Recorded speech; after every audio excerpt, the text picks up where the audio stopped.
नमस्कार दो मित्रों, मेरे प्रियजनों। आज का ये जो वीडियो है ये हम लोग एक बहुत ही महान उद्देश्य के साथ प्रेषित कर रहे हैं। जैसा कि हम सभी को पता है, आज केवल भारत में ही नहीं पूरा विश्व एक सकल संकट में घिरा हुआ है। इस संकट को कैसे हम न्यूरोथेरेपी के द्वारा कम कर सकते हैं, कैसे अपने आप को तथा अपने परिवार को इस संकट के द्वारा हम बचा सकते हैं, इस संकट से अपने परिवार को हम दूर रख सकते हैं, इसी बारे में हम लोग आज बात करने जा रहे हैं। तो सबसे पहले एक चीज बताना चाहूंगा कि मानव शरीर या किसी भी जीव जंतु प्राणी का शरीर ऐसा होता है कि अगर हमारा पाचन तंत्र सही तरीके का रहे तो हमारे शरीर में किसी तरह की कोई बीमारियां आ ही नहीं सकती है। परंतु आजकल हमारा दैनंदिन का जीवन ऐसा हो चुका है, हमारी खाने पीने की आदतें ऐसी हो चुकी हैं कि हम सही जीवन शैली अपना ही नहीं पा रहे हैं। इसलिए आज के इस वीडियो में सही तरीके का पाचन कैसा हो और हमारा दैनिक जीवन चक्र कैसा होना चाहिए, इसके ऊपर मैं कुछ चीजें आपको बताऊंगा। तो सबसे पहले आइए हम लोग समझते हैं कि हमारे शरीर के अंदर पाचन होता कैसे है। हम जो भी भोजन खाते हैं, जो भी चीज हमारे मुंह से, हमारे माउथ से अंदर जाती है, वो 6 तरह की चीजें होती हैं। उसमें सबसे पहला होता है कार्बोहाइड्रेट यानी कि ग्लूकोज, दूसरा होता है प्रोटीन, तीसरा होता है फैट, चौथा होता है विटामिन्स, पांचवा होता है मिनरल्स, छठा होता है फाइबर। इसके अलावा एक और चीज हमारे साथ जाती है पेट के अंदर, वो होता है जल यानी कि पानी। अब इन सारी 7 चीजों में से सिर्फ 3 चीजें ऐसी होती हैं जिनका पाचन होता है। सबसे पहला है कार्बोहाइड्रेट, दूसरा है प्रोटीन, तीसरा है फैट। बस इन्हीं तीनों चीजों का पाचन होता है। तो अभी हम पाचन तंत्र पे आगे बढ़ते हैं। जब भी हम कुछ खाते हैं तो हमारे होठ, हमारे लिप्स उस भोजन को पकड़ने का काम करते हैं और हमारे दांत उस चीज को काटने का, तोड़ने का काम करते हैं। उसके बाद उस भोजन को हम चबाना शुरू करते हैं। हम जितना ज्यादा चबाते हैं हमारे मुंह के अंदर उतनी ज्यादा लार बनती है।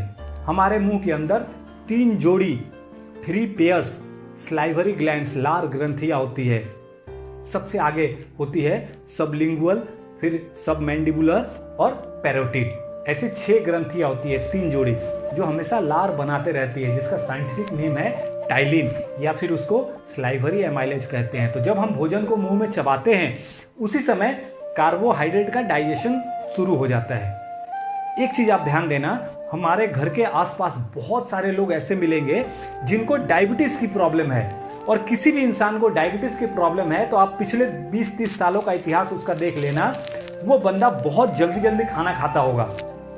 बहुत जल्दी जल्दी खाना खाने के कारण उसके भोजन के साथ जितना लार मिलना चाहिए था उतना नहीं मिलता है, और इस कारण उस कार्बोहाइड्रेट को पचाने का सारा दारोमदारा, सारा मतलब बोझ जो है वो पैनक्रियाज के ऊपर आ जाता है। और इसलिए कुछ टाइम के बाद पैनक्रियाज का काम धीरे धीरे स्लो हो जाता है, क्योंकि उसको ओवरवर्क करना पड़ता है। इसलिए जो भी डायबिटीज के पेशेंट हैं उनके लिए एक खास मैं निवेदन करना चाहूंगा कि कृपया भोजन को बहुत धीरे धीरे चबा चबा के खाएं। इसमें हमारी जीभ भी एक महत्वपूर्ण भूमिका निभाती है। वो भोजन को चारों तरफ से उलटते पलटते रहती है ताकि सलाइवा हर एक पार्ट में सही तरीके से मिक्स हो जाए। उसके बाद सेकेंड पार्ट आता है एक एपिग्लॉटिस। वो हमारे गले में एक ढक्कन की तरह होता है। नॉर्मली क्या होता है, हम लोग हमेशा सांस लेते हैं तो हमारे गले में 2 तरह की पाइप होती है। एक होती है विंड पाइप, श्वास नलिका, उसके पीछे होती है फूड पाइप, ग्रास नलिका, भोजन नलिका। तो भोजन नलिका बंद रहती है, श्वास नलिका खुली रहती है, क्योंकि हम लोग हमेशा सांस लेते हैं। जब हम भोजन को निगलते हैं तो वो एपिग्लॉटिस आकर के श्वास नलिका को बंद कर देता है और उसके ऊपर से भोजन जो है वो ग्रास नलिका यानी फूड पाइप में चला जाता है। कई बार ऐसा होता है खाने के टाइम में हमारा ध्यान इधर उधर कहीं हो, मोबाइल में हो, टीवी में हो, किताब में हो, न्यूज़पेपर में हो, तो वो सही तरीके से बंद नहीं हो पाता और भोजन जो है वो श्वास नलिका में चल जाता है और उस समय हमें खांसी आती है। हमारे लंग्स जो है वो प्रेशराइज होते हैं उस भोजन को बाहर निकालने के लिए, क्योंकि अगर वो लंग्स में चला गया तो उससे बहुत सारी असुविधाएं हो सकती है, मृत्यु भी हो सकती है। तो इस तरह से भोजन जो है फूड पाइप में पहुंचता है। फूड पाइप के अंदर ऐसे ऐसे जैसे समुद्र में लहरें चलती हैं, उस तरह की लहरें चलती हैं। इसको एपिटोलसिस मूवमेंट कहते हैं। वो बिल्कुल ऐसे इस तरह से चलती है, मतलब भोजन को आगे बढ़ाते जाती है और इस तरह भोजन गुजरते हुए आगे स्टमक में पहुंचता है। लेकिन स्टमक में पहुंचने से पहले वहां एक स्फिंक्टर होता है जिसे कार्डियक स्फिंक्टर कहते हैं। यहाँ पे एक चीज मैं बताना चाहूंगा कि हमारे पूरे फूड ट्रैक ग्रास नलिका पे माउथ टू एनस 2 तरह के गेट होते हैं, दरवाजे होते हैं। पहला है स्फिंक्टर। स्फिंक्टर का काम है ये 2 वे होता है, मतलब इससे चीज अंदर भी जा सकती है और इमरजेंसी के टाइम में बाहर भी आ सकती है। लेकिन दूसरा होता है वॉल्व। वॉल्व जो होता है वो 1 वे होता है, मतलब चीजें अंदर जा सकती है, बाहर नहीं आ सकती है।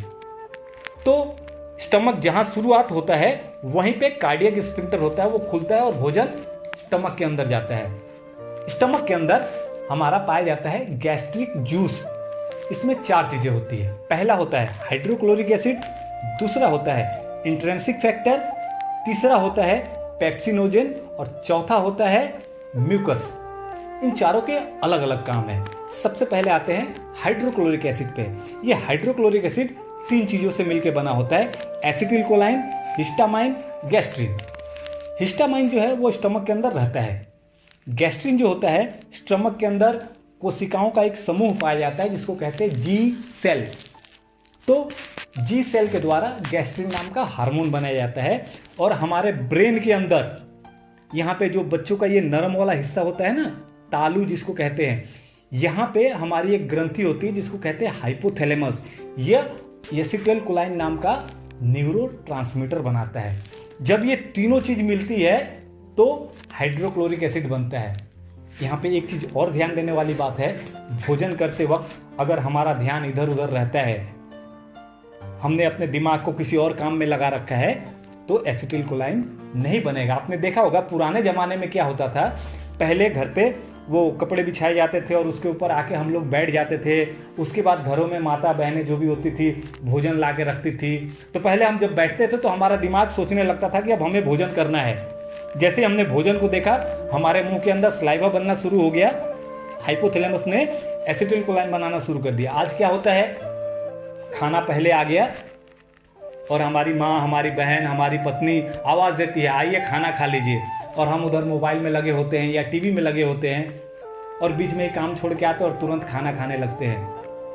तो हमारे स्टमक में सही मात्रा में हाइड्रोक्लोरिक एसिड नहीं बनता है और इसलिए आज के टाइम में लगभग 85% लोग पेट की बीमारियों से ग्रसित है। इसका सबसे बड़ा कारण यही है। तो ये हो गया हाइड्रोक्लोरिक एसिड। हाइड्रोक्लोरिक एसिड का काम है, हमने जो भी खाया, चाहे लाल रंग का गाजर खाया हो, चाहे सफेद रंग का पनीर खाया हो, चाहे हरे रंग का पालक खाया हो, जो भी खाया हो हमने, स्टमक में जाने के बाद हाइड्रोक्लोरिक एसिड उसको रंगहीन द्रव यानी कि कलरलेस लिक्विड में बदल देता है। दूसरा चीज आता है इंट्रिंसिक फैक्टर। इसमें एक चीज मैंने बताया था कि डाइजेशन सिर्फ 3 चीजों का होता है, कार्बोहाइड्रेट, प्रोटीन और फैट। विटामिन और मिनरल्स का डाइजेशन नहीं होता है, डायरेक्ट एब्जॉर्प्शन, अवशोषण होता है। मगर पेट के अंदर, स्टमक के अंदर जो हाइड्रोक्लोरिक एसिड है वो विटामिन को और मिनरल्स को जला के खत्म कर देगा। उनको ना जलाए, इसलिए इंट्रिंसिक फैक्टर जो है ये एक बॉडीगार्ड का काम करता है। ये विटामिन को और मिनरल्स को कवर करके हाइड्रोक्लोरिक एसिड और आगे जो डाइजेस्टिव जूस है उनसे बचाते हुए छोटी आंत तक लेके जाता है ताकि वो एब्जॉर्ब हो सके। तो ये काम है इंट्रिंसिक फैक्टर का। तीसरा चीज आता है पेप्सिनोजेन। ये एक प्रीकर्सर है। प्रीकर्सर के बारे में अगली जो वीडियो आएगी एंडोक्राइन का, उसमें मैं बताऊंगा प्रीकर्सर क्या होते हैं। पेप्सिनोजेन एक प्रीकर्सर है। जब हमारे स्टमक के अंदर जो हाइड्रोक्लोरिक एसिड है उसका पीएच लेवल भी काफी डिफिकल्ट चीज है, इसके बारे में भी मैं अगले वीडियो में बताऊंगा। जब पीएच लेवल एक्चुअली होता क्या है, पानी का पीएच लेवल होता है 7 का मतलब होता है न्यूट्रल, मतलब उदासीन है, बस है। 7 से अगर कम होगा पीएच लेवल किसी भी चीज का तो वो एसिडिक होगा।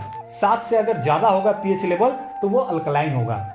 तो हमारे स्टमक में हाइड्रोक्लोरिक एसिड का पीएच लेवल नॉर्मली 4.5 4.5 होता है।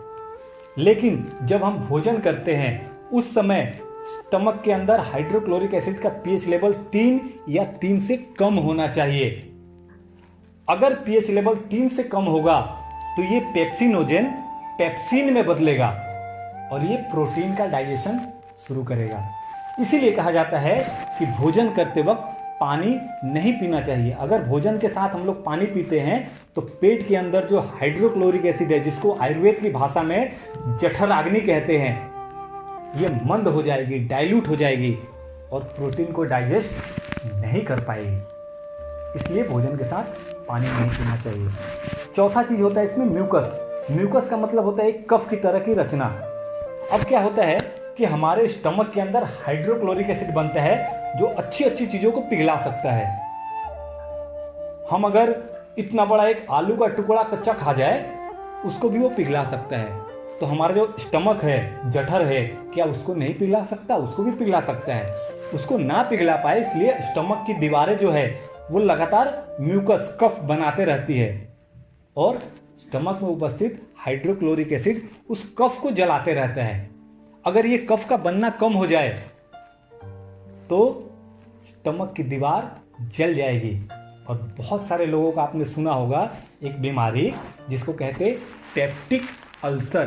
पेप्टिक अल्सर का मतलब होता है कि स्टमक के अंदर जो हाइड्रोक्लोरिक एसिड है उसने स्टमक की दीवार को जला दिया क्योंकि उनका म्यूकस कम बन रहा था।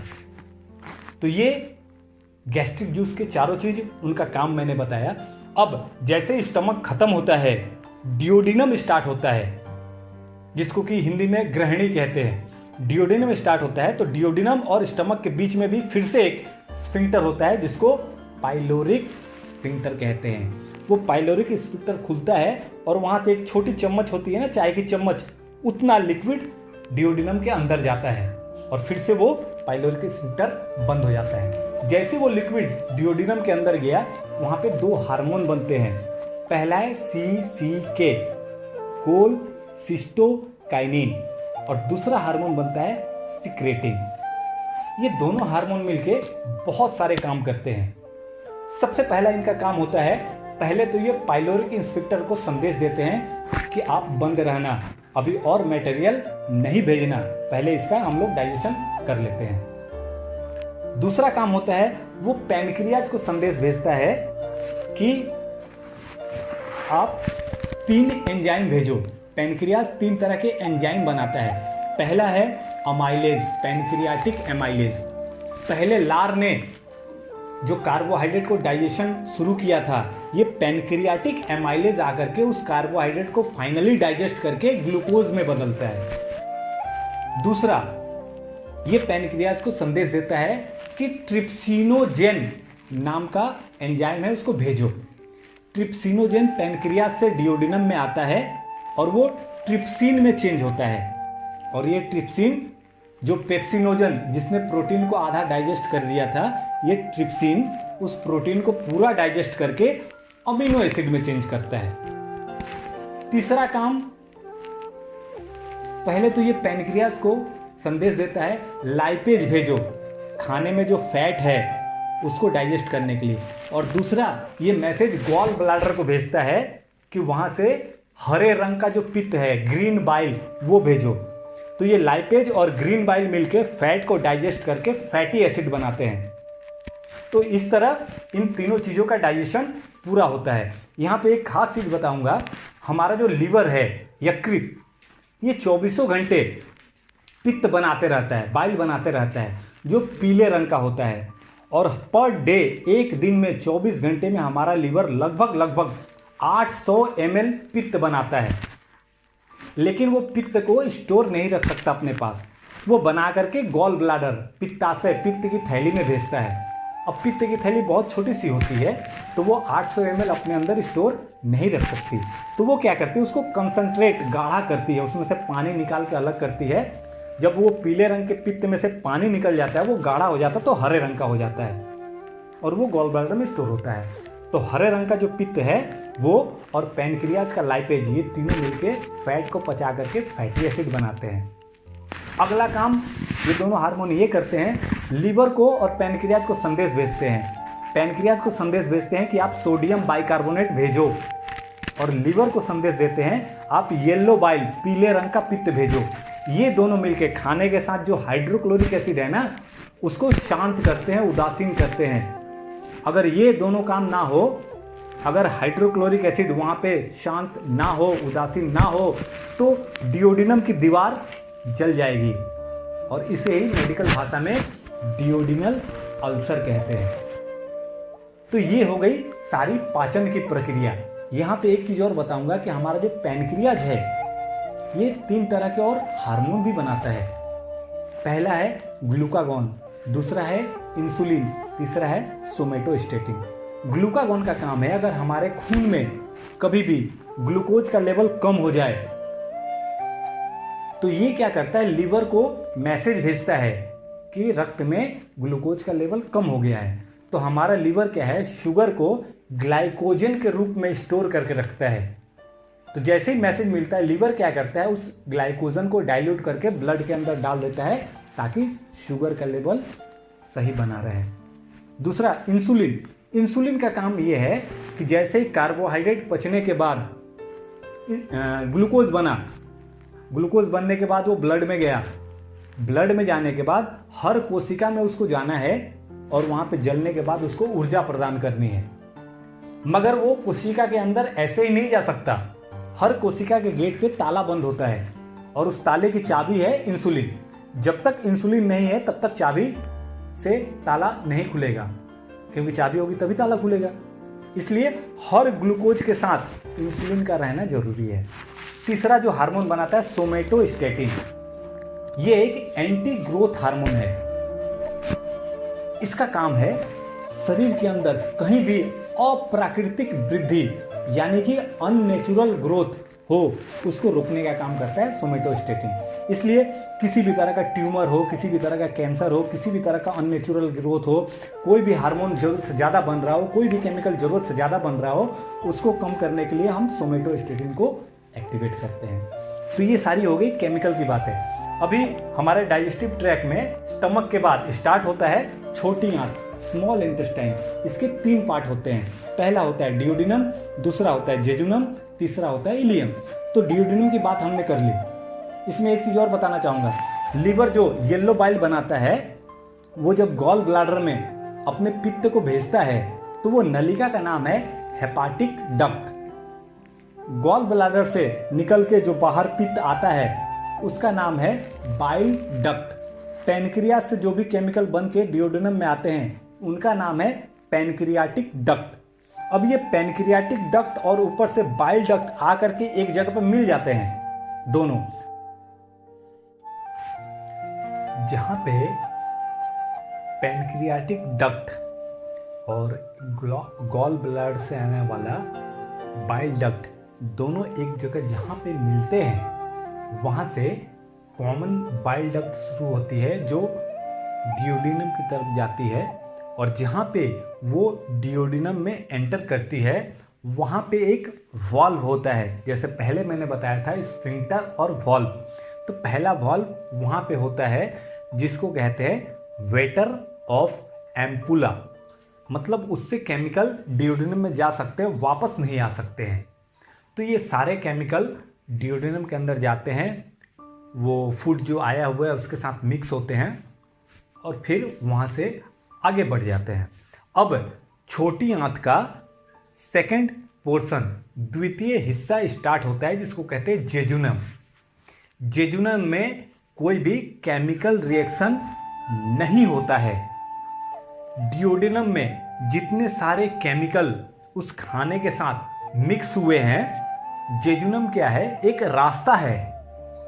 जब तक खाना वहां से गुजरता है उतने देर में वो जो केमिकल है उस खाने को तोड़ते हैं, मेल्ट करते हैं, उसको फर्मेंटेट करते हैं और उसके असली स्वरूप में लाते हैं।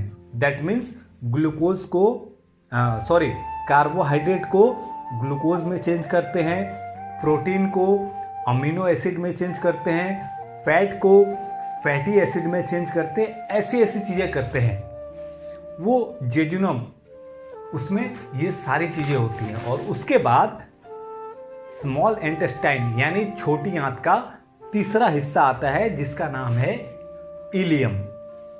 इलियम भी एक पाइपलाइन है, उसके अंदर एकदम ऐसे उंगलियों की तरह और बिल्कुल बारीक बाल, ये जो हमारे बाल है ना, ऐसे ऐसे पतली पतली रचनाएं होती है जिसको विलाई कहते हैं। उनके साथ ब्लड का सर्कुलेशन जुड़ा होता है। जब भी भोजन पूरा फर्मेंटेट होने के बाद, पूरा डाइजेस्ट होने के बाद जब इलियम में आता है, तो वहां पे वो जो विलाई है वो उस फूड के अंदर जो भी इंस्टेंट रॉ मटेरियल बने हैं उनको एब्जॉर्ब करता है। जैसे कार्बोहाइड्रेट डाइजेस्ट हो करके ग्लूकोज बन गया, तो विलाई क्या करती है, ग्लूकोज को एब्जॉर्ब करके ब्लड में डाल देती है। प्रोटीन डाइजेस्ट होने के बाद अमीनो एसिड बन गया, उसको एब्जॉर्ब करके ब्लड में डाल देती है। साथ में विटामिन्स डाइजेस्ट नहीं हुए हैं बट एज इट इज आ रहे हैं, उनको एब्जॉर्ब करके ब्लड में डालते हैं। मिनरल्स, उनको एब्जॉर्ब करके ब्लड में डालते हैं। यहां पे एक ध्यान देने वाली बात है कि 3 चीजें, फैट,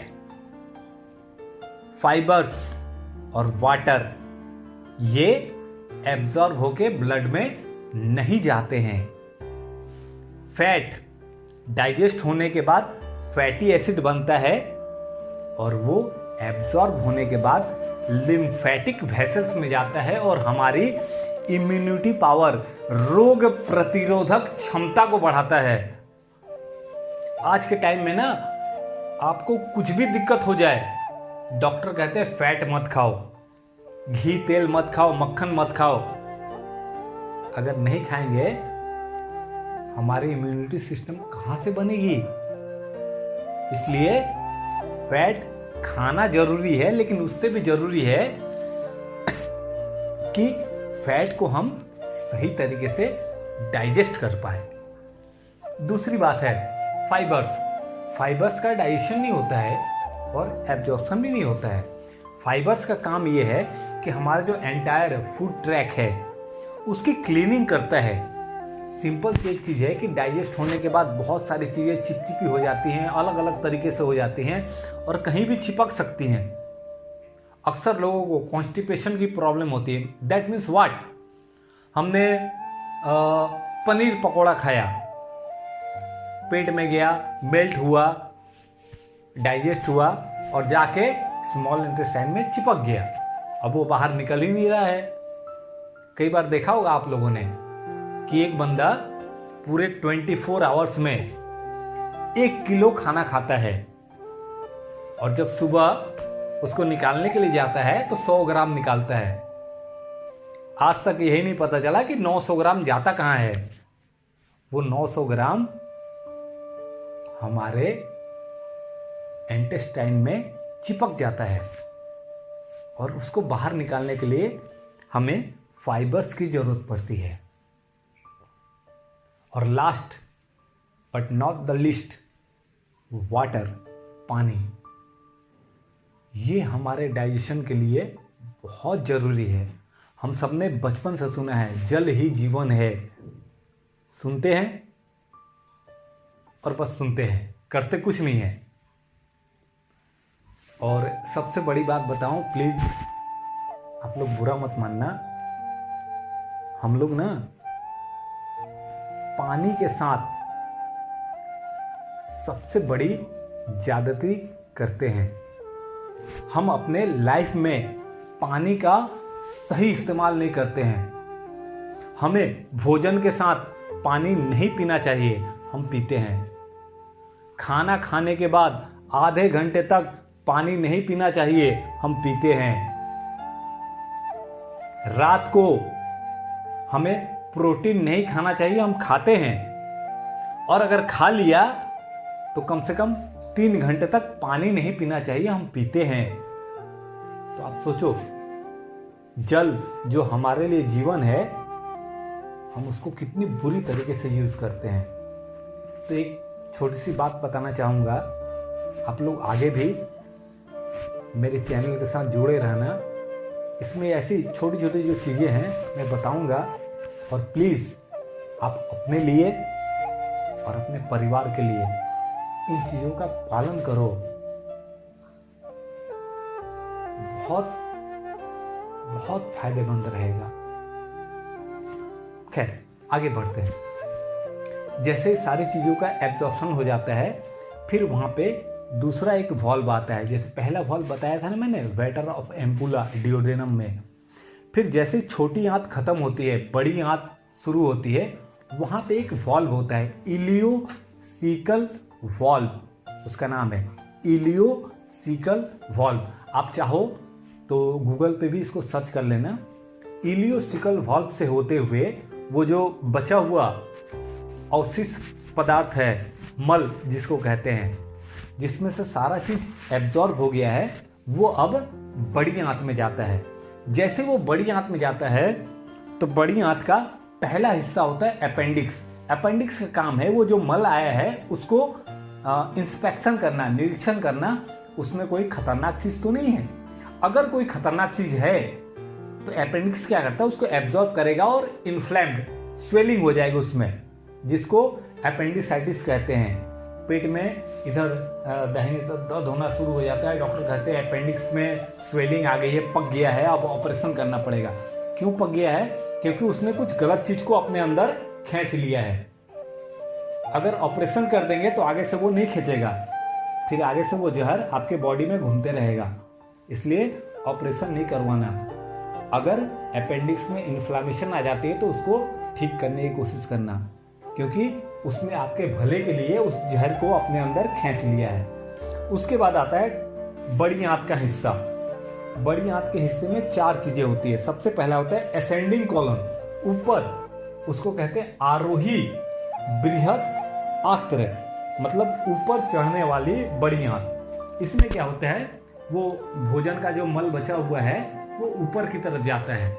जब ऊपर की तरफ जाता है तो उसमें से पानी सोखा जाता है, उसके अंदर पानी बहुत ज़्यादा होता है, पानी एब्जॉर्ब होता है, वो धीरे धीरे टाइट होना शुरू होता है। जैसे ये ऊपर की तरफ पहुंचता है, जहां से उसको टर्न लेना है, ये कॉर्नर पे, यहाँ पे कुछ ऐसे अच्छे बैक्टीरिया होते हैं जो वो मल में से बची हुई चीज़ों से फॉलिक एसिड बनाते हैं, और उसके बाद शुरू होता है ट्रांसवर्स कॉलम।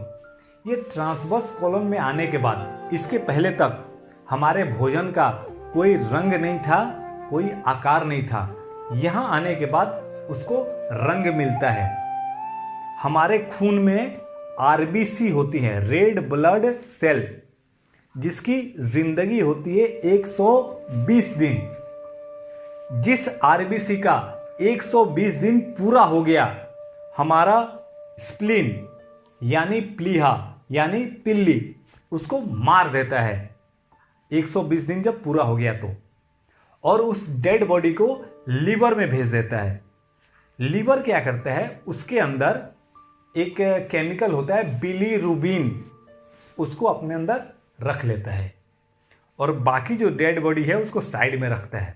इस बिलीरुबिन से कोलेस्ट्रॉल बनता है और डेड बॉडी को संभाल के रखता है। जैसे ही वो पचा हुआ भोजन मल जो है ट्रांसवर्स कोलन में आता है, लीवर उन सारे डेड बॉडी को उसके अंदर डाल देता है। उसके बाद ही हमारे स्टूल का यानी मल का रंग पीला होता है। ऐसा नहीं है कि हमने कल गाजर खाया था तो आज हमारे मल का रंग लाल होगा, नहीं होना चाहिए। अगर होता है तो ये गड़बड़ है। हमारे मल का यानी स्टूल का रंग हमेशा पीला ही होना चाहिए, क्योंकि उसके अंदर आरबीसी की डेड बॉडी है।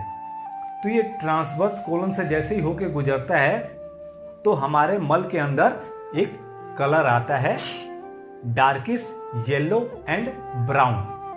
उसके बाद ये फिर डिसेंडिंग, अवरोही, नीचे की तरफ कोलन जाता है, जिसको डिसेंडिंग कोलन कहते हैं। इस कॉर्नर पे कुछ और गुड बैक्टीरिया होते हैं।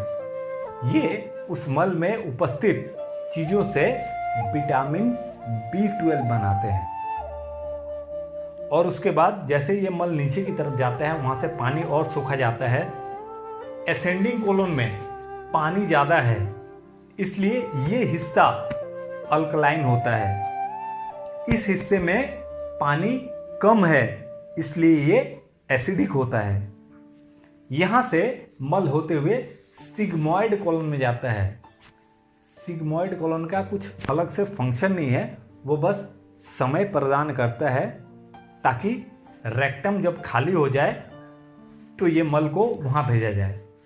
सिग्मॉइड कोलन उस मल को रेक्टम में भेजता है और जैसे ही समय मिलता है रेक्टम संकुचित होकर के एनस यानी मल द्वार के द्वारा उस मल को बाहर निकाल देता है। तो ये था डाइजेस्टिव सिस्टम।